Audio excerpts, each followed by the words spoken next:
I wish you could see what I see.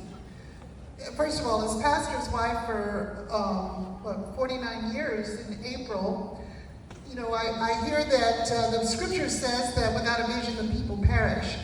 But Pastor Hagee has a vision about every 30 minutes. And Pastor Matt and I have seen that here is a man with a vision, and we're the people with the big pencil and an eraser trying to make sure that we orchestrate everything in order for that mission to be accomplished on the on the natural side, and God does the supernatural part. When the Sanctuary of Hope was built, who would have thought that Pastor Hagee's vision, that a dream that he conceived when he was just 15 years old, would be one that he would want to accomplish when he was nearing, at that time, 80 years old. And so, but it came to fruition. And when the Lord started bringing young ladies to the Sanctuary of Hope, courageous young ladies who decided to choose life for their child, Pastor Matt put me there. He said, "Mom, you've raised enough kids, you know how to do this." And I thought, well, I know how to do that, but I don't know if I know how to live by the rules and regulations. Well, since then, I certainly have found them. But I cannot express to you the importance of what you're giving and what your support has done to the young women and the children that they have given birth to at the Sanctuary of Hope. You have transformed lives. More than that, you have saved lives. In each situation, the mother and the child. We're looking to save the child, right, from being killed by abortion. The church as a whole says, do not get an abortion. Abortion is murder, and yes, it is all of that. And once that young lady decides, okay, I'm going to choose life, then we say, oh, good choice, pat her on the back, and we go walk off.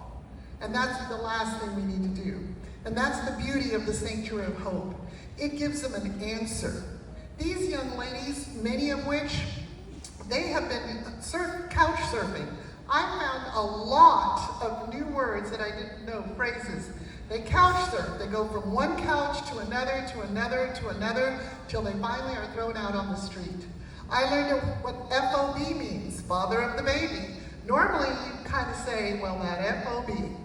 But he is still the father of the baby, and he's not taking his full responsibility to raise that child.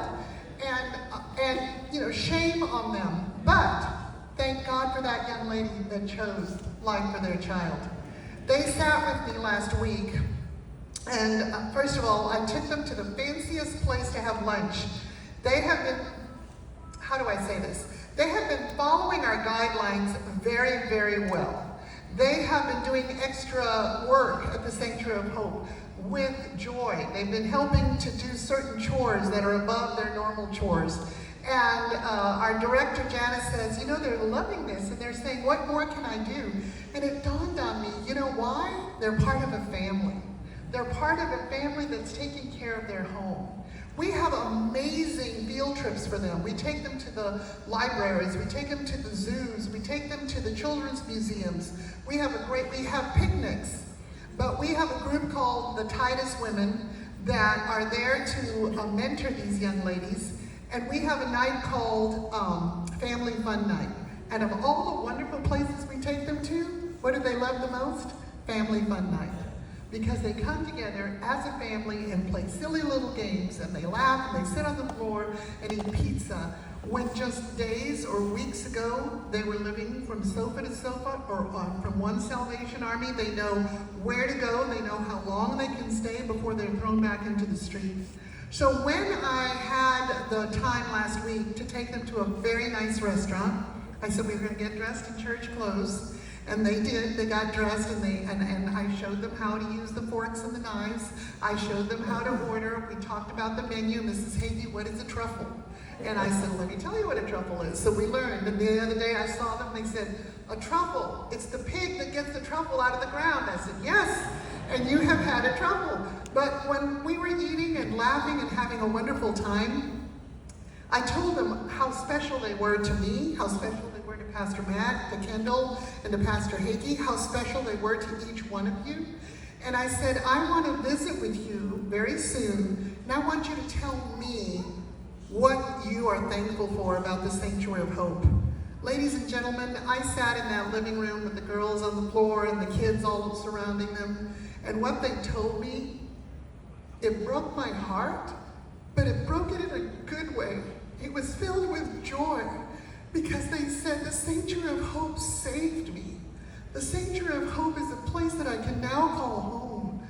The Sanctuary of Hope is where I belong.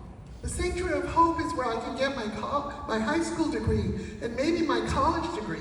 And I started asking them, what do you want to do? I want to be a nurse. I want to be what is that, EMT. I want to be a social worker. I want to help people like we have here to help others. I want. Ladies and gentlemen, when they first came to us, they didn't think that they could get a D on their class grade. Now they're graduating from high school. 4 or 5 of them are now in college. 4 or 5 of them are now in college. Those that have gone and are still in good relationship, what do I mean? They have gone through the track. One of them, our first young lady, you've seen her picture in her cap and gown. Her child, and Pastor Matthew mentioned, is now going to go into K-5 at Cornerstone Christian schools. She is now married. She's married to a fireman, and she has another baby. She called us the other day and said, Charlie, her little baby, she said, is doing so well at Sanctuary of Hope. She said, my husband has decided, we've decided he's going to join the military. He's got to go to Georgia. But listen to this. She said, if I have to pull my baby from Sanctuary of Hope, and from the school, Cornerstone Christian Schools, and doesn't have the ability to come back, we've decided that I will stay in San Antonio with our son, and he will stay in Georgia, and when he's done in 4 years, he'll join us here. That's how important the Sanctuary of Hope, the school, is to these young ladies. It is because of each one of you. Those of you that have given to the Sanctuary of Hope, I bless you in the name of the Lord, and you will never know the impact that you have made in these young ladies' lives and the lives of their children until you get to eternity. I thank you so very much.